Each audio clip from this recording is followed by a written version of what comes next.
அந்த 543 850 அதிகப்படுத்திவிட்டு அதுல 33% கொடுக்கிறாங்க. அப்படி உயர்த்தினார்கள் என்றால் தமிழ்நாட்டுக்கு இருக்கக்கூடிய எம்பிக்களுடைய எண்ணிக்கையை அதிகப்படுத்துறோங்கிறாங்க. நமக்கு கொஞ்சம் அதிகப்படுத்துறாங்க, ஆனா உத்தரப்பிரதேசத்துக்கு அதிகமாக அதிகப்படுத்துகிறார்கள்.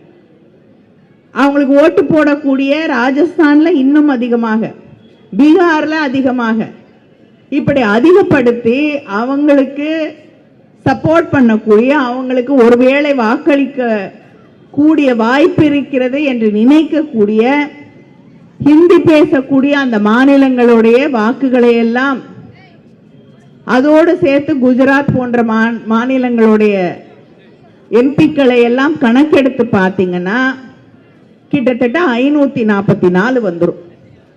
அந்த 544 வந்தால் தமிழ்நாடு, கேரளா, ஆந்திரா, தெலுங்கானா, வெஸ்ட் பெங்கால், ஒடிசா என்று தென்னிந்திய மாநிலங்கள், அதோடு பஞ்சாப் உட்பட அவர்களுக்கு வாக்களிக்காத மாநிலங்களிலிருந்து ஒரு ஓட்டு கூட, அவங்களுக்கு ஒரு எம்பியோட ஓட்டு கூட தேவையில்லை.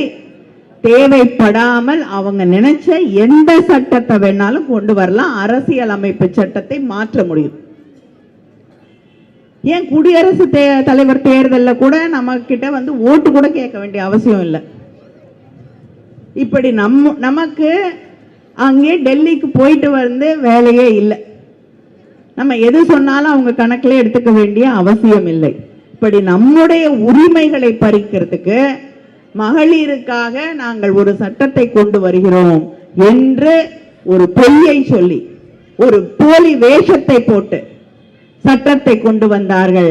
அதை முறியடித்து காட்டிய இயக்கம் திராவிட முன்னேற்ற கழகம். முதலா இந்த ஆபத்து வருது.